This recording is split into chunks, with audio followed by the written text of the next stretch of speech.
So it's been a hot minute since I decided to stream or record anything for various reasons. But whimsy took me today. There's a long weekend here, so over the weekend I wrote just a small little simulator for a game called Modern Art board game.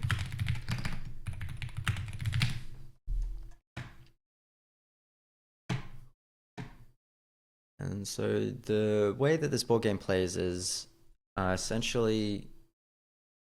Okay, we'll just turn this off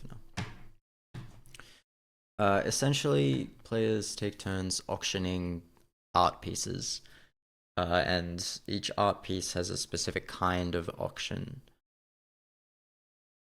At the end of each round, the most popular art pieces end up being sold back to the bank. And so the two ways you can get money, the first one is by auctioning pieces and other people buying them, you get their money. And the second one is via selling them back to the bank. And how much they're worth is dependent on how many were auctioned or put up for auction.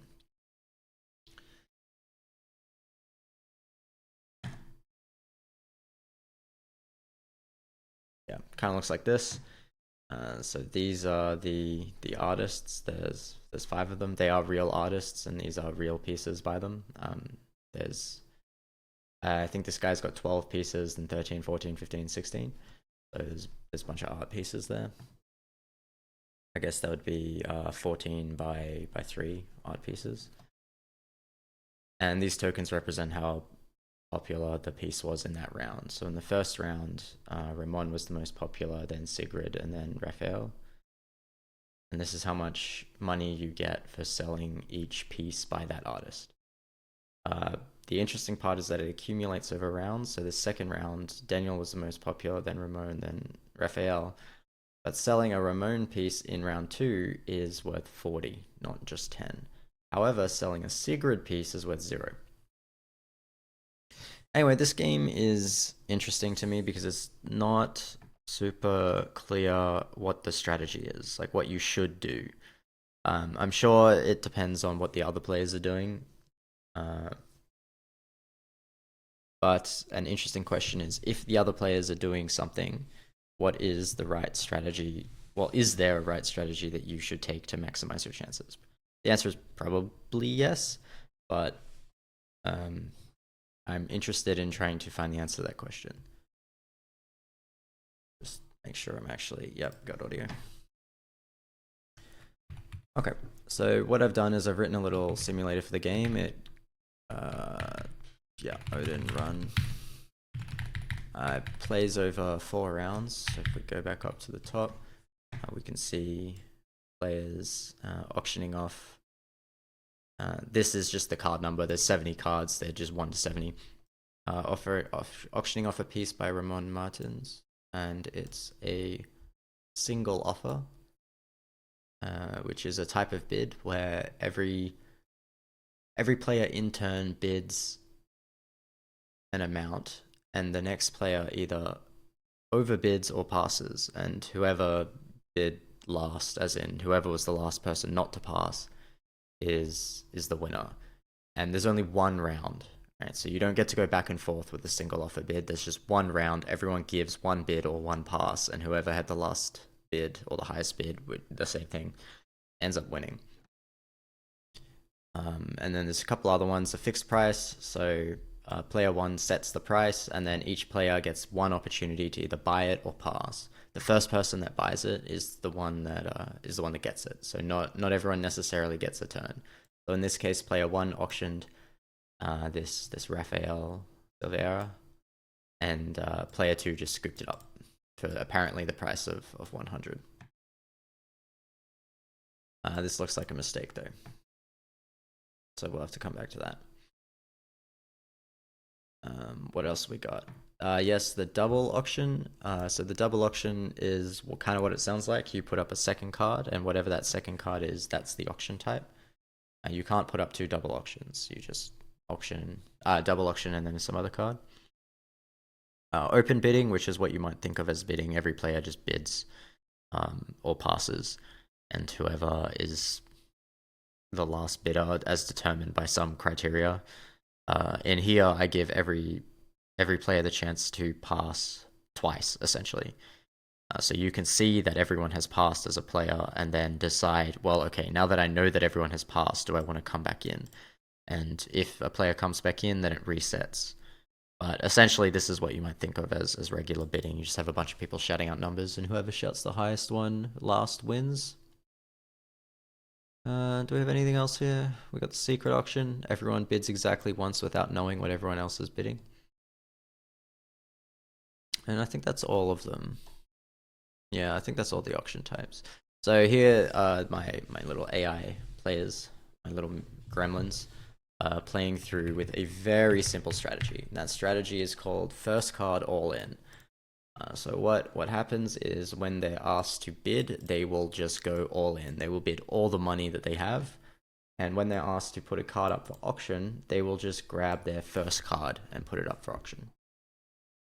So it's a pretty simple strategy, and it gets this. You end up with this interesting behavior where a lot of players have $0 and 1 or 2 players have a bunch of money. But at the end of the game, let's see how this one ended. At the end of the game, it wasn't too bad. Player 1 clearly got off the best here. But we don't have a bunch of bankrupt players. Can we get some bankrupt players? Doesn't look like it. Oh, that one was interesting. Let's go back to that one. This one's interesting that everyone kind of just made a pittance, right? They didn't really make. They start with $100, by the way. Everyone just kind of made a pittance. They ended with what they started. Made $10, made 50, but then this person ended up basically taking everyone's money. And so this is kind of usual for this strategy, is that you usually end up with someone taking most of the other players' money because every player is just bidding all in, so they frequently go bankrupt. An interesting quirk of this strategy is that the player will never. You may have mentioned, or you may have seen this, double auction for free. Because they're just choosing their first card, they're never putting up a second card for a double auction. And now another player can choose to put up another card instead. The first person doesn't, but another player can. But because the bidding strategy is just the first card, that's, you can clearly see here that none of the other players, none of their first cards was a Daniel Melim. So player 0, because no one else put up a double auction, they just got that original card for free. Anyway, so this is the basics of the game and how it works. I want to find that bug that we saw earlier. I want to see. Not good. Looks like it's gone.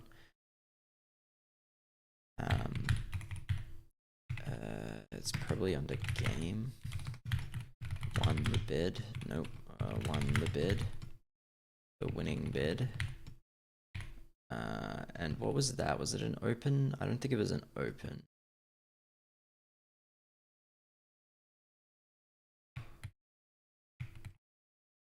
Right.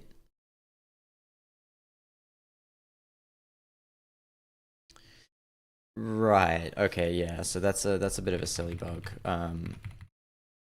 Yeah.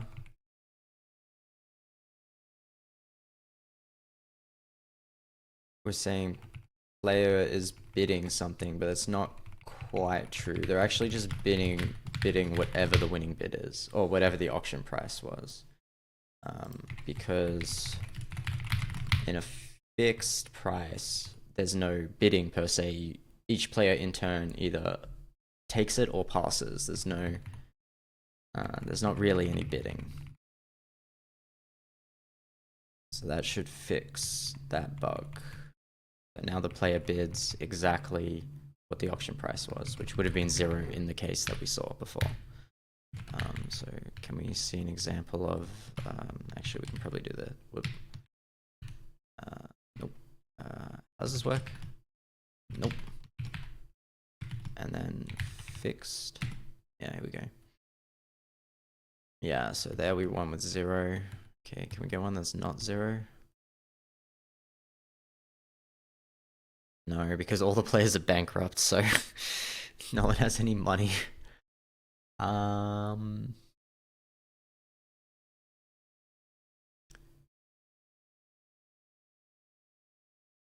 Player one actually bankrupt here. Player one bid 100, and then player one auctioned. Yeah, but then they fixed price. Okay, yeah. So player one is actually bankrupt here. So I don't know. This could be correct. Let's just try one more time. Um, I'll search down, search up, fixed price.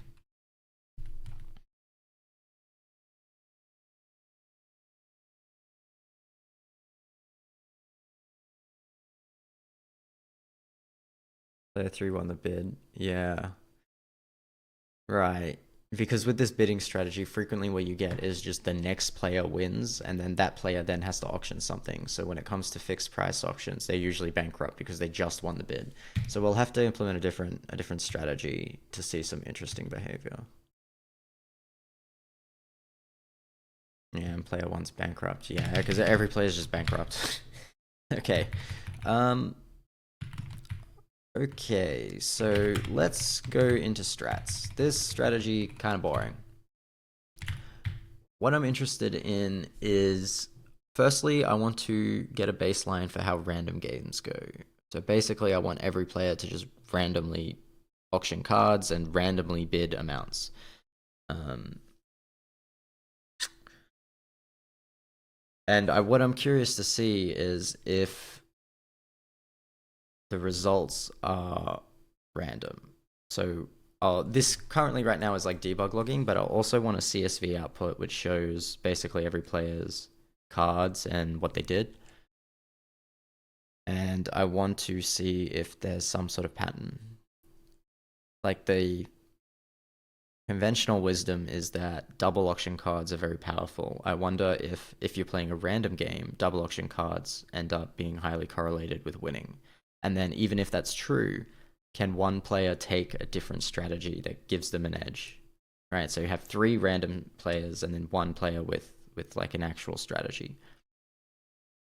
So what we're going to start with is just implementing the random player strategy. So we'll go random player, and this is, I think technically that should be that. And then context equals nil. I don't know if that's legal. I don't really know this language.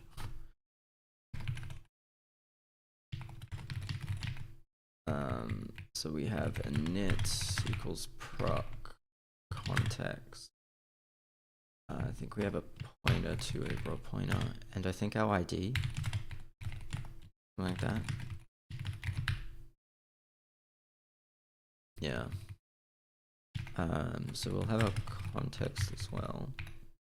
And then what are the things we need to do? We need to well, we can just grab them. We need to update, we need to bid, and we need to auction.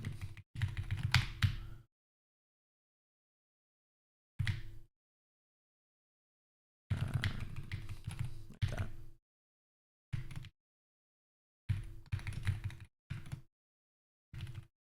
Okay. Alright, so when we update ourselves, we're doing random bidding, so I think we don't care. I think we actually want to update the same way the first player all-in does, which is for resource events, just keep track of that. And for auction events, yeah, if it's us, just remove the card, so we don't have it anymore. Yeah, so if a card was auctioned, we need to remove it. And if we're getting money in cards, we need to get them. But I think that's all we want to do. We just want to do the same thing here.